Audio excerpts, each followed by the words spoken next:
Good morning, everybody. It's Serafina, and I'm here with your daily tarot insight. So, before we begin, I would like to call upon the spirit of the universe that loves us unconditionally. I would like to call upon the spirits of this land, of this island, and of this ocean, and I thank them for holding the space and for their ancient wisdom.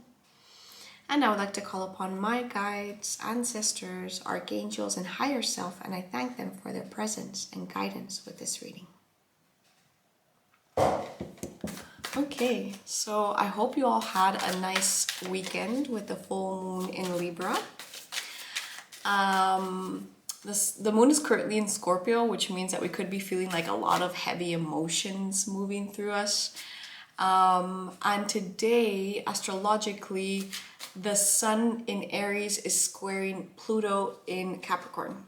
So a lot of, dynamics of like power could be coming up, and specifically like your own inner power. And so what I'm sensing from this is like our sense of individuality and how safe do we feel to be powerful, because power can be misused, but if it's used in a constructive way, it can be incredible, right? So yeah, let's see what the tarot has.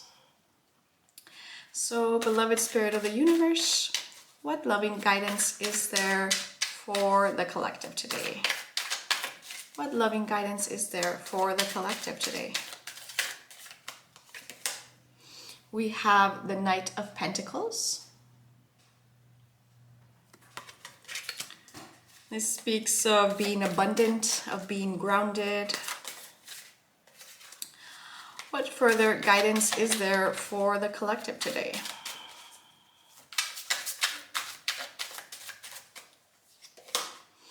We have the Lone Man or the Hanged Man. What further guidance is there for the collective today? We have the Three of Pentacles.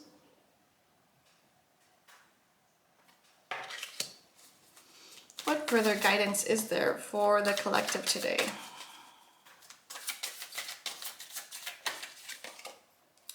We have the Five of Cauldrons.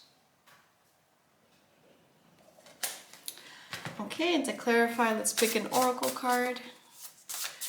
What further guidance is there for the collective today?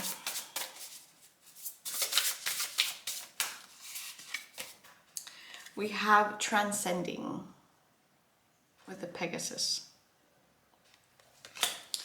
Okay, so we're starting off with the Knight of Pentacles. First thing that came to my mind when I saw this was the fact that we're going to be entering Taurus season in a couple of days, if I'm not mistaken. It's on Wednesday. And Taurus is an earthy, very earthy sign. Obviously, it's all about embodiment. It's all about sensuality. So we're at these last degrees of Aries these days. So we're going to be feeling a little bit more, I wouldn't say tension, but just strength or potency in the Aries energies when they're at the last degrees of it, the sun at least.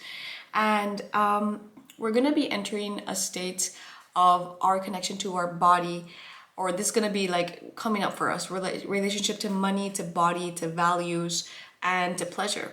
So the King of Pentacles is somebody who is very abundant, who is very giving, noble, and also somebody who likes to stick to tradition, right? When we speak of Pentacles, it's like kind of something that's established or something that's like set, grounded, right? So I feel that there's a sense of grounding today, or it even could be related to our finances.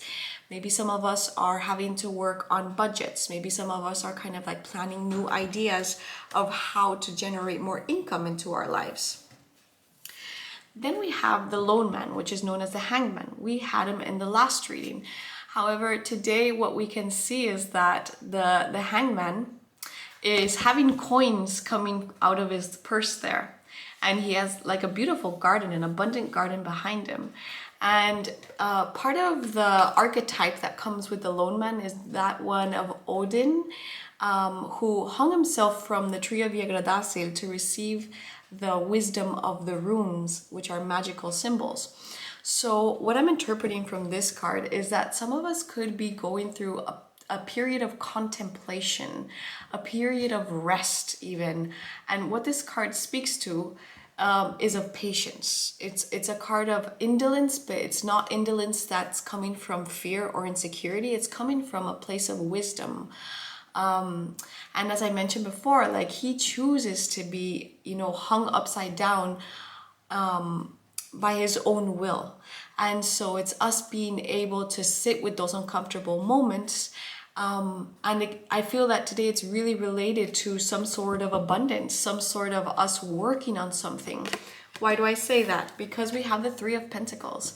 If you can see the Three of Pentacles, in this particular one, we have one person working on a project, working on, we could even say sacred geometry there.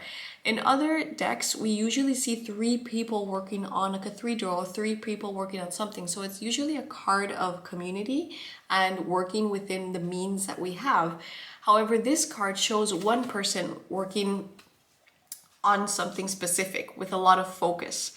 So I do think that the guidance for today is that some of us are probably putting a lot of focus, a lot of effort into something in the material realm. It could be a craft that we have, and maybe things aren't moving as quickly as we would like them to, but there's a reason for that. And then we have the Five of Cauldrons. The Five of Cauldrons is usually one of grief, right? We can see that 3 of the cauldrons have been spilled over and there's 2 that are still there, and this person is unaware or not choosing to see the 2 cups that are already there, and the 2 cups represents love, right? So this usually comes up to tell me that somebody is grieving something, or maybe something didn't go the way that we expected it to. Our expectations were not met, and so we're having to let go of an idea of how something had to go. Clarifying all of this, we have transcending. What does transcending mean? It means to rise above. So I feel that the general message for today is saying there are good ideas. The soil is fertile. The soil is rich. And it is relating to our material abundance. It is relating to our crafts. It is relating to everything that surrounds us, Mother Earth. And we're called to have a little bit of patience and to recognize the beauty and the abundance that's around us, because something is going to be falling out. Some wisdom is going to be coming out, right?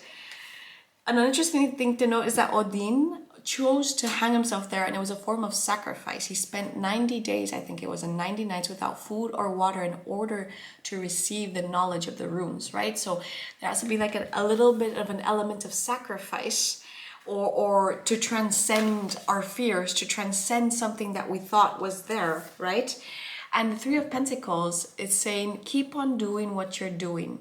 Keep on working on what you're working, even if you don't know what the results are exactly going to be. Just know that, you know, doing step by step is going to be enough for now. And then we have the Five of Cauldrons, which tells me that, yes, we're releasing something. And you know what? I'm actually going to pull a card to clarify. Could we clarify the Five of Cauldrons, please? Clarify the Five of Cauldrons.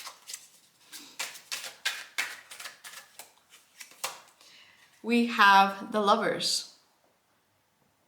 So maybe some of us are grieving something regarding something that came up this last full moon, right? It was a full moon in Libra, which was bringing up things regarding to our relationships, mostly romantic, but it could have been friendship. Maybe some expectation was not met. Maybe a truth was revealed, an insight came to us, right? So I feel that we may be grieving something. It could also be part of this like collaboration, right? Or a decision that had to be made. The Lovers can indicate a decision. So maybe some of us are still having to just grieve something that happened, something that came up for us, or an ideal that we had, and the guidance is to transcend it. The guidance is that there's going to be rapid change coming. And, you know, I love seeing how she's holding on to the Pegasus there. She's just holding on, just trusting that everything is going to be okay. Okay, so for today's last card, I'm going to choose from this new deck that I actually got over the weekend. It's called Twin Flame Ascension. And the artist of this, well, it's made by Dr. Harmony, but the artist is called Tatiana Hassan, and she actually lives here on Vancouver Island. Okay, so beloved spirit of the universe, what loving guidance is there for the collective today? What loving guidance is there for the collective today?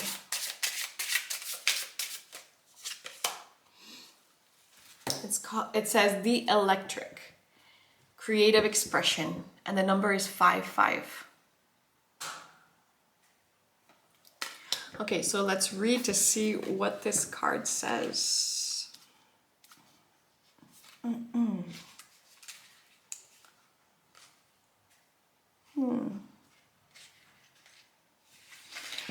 Your creative forces are being activated by your femininity and are ready for expression. This provides empathy and compassion for yourself and others. When the electric card appears, it's an indication that you are aligning with your inner feminine capacity to embody love, joy, and peace, which enhances your creativity. Letting go of logic helps you to shift into your heart so you can tap into your creative flow. This ignites your primal power, the real and raw parts of who you are.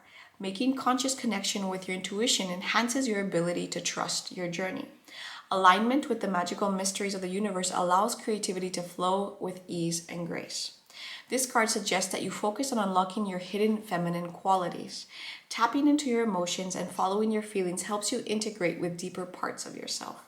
As you open up to receiving love, it welcomes support from others, including your divine counterpart, who will energetically amplify your capability to access your ancient wisdom.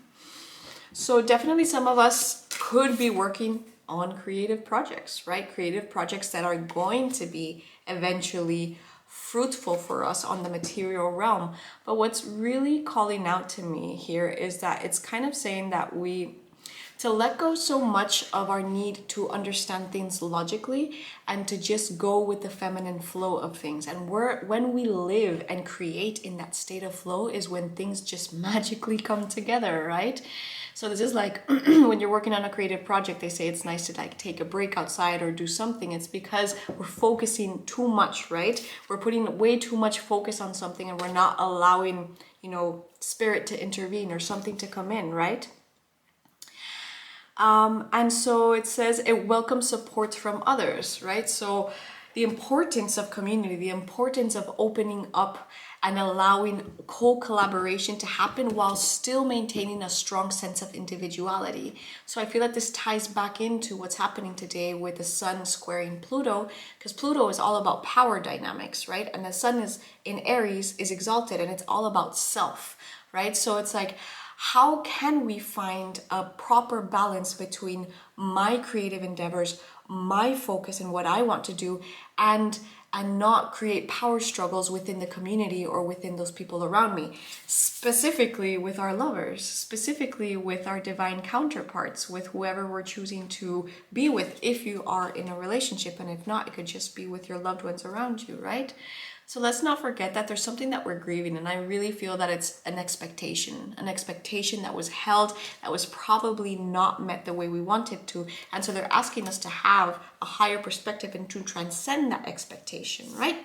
So a little recap: abundance, growth, fertility, and more in the masculine sense, connecting, embodying all these Taurus energies that are going to be coming in, and allowing ourselves to be patient for whatever it is that wants to come, because there's definitely some coins coming in, but just keep on working one step at a time. You don't need to know the end result, just keep on going.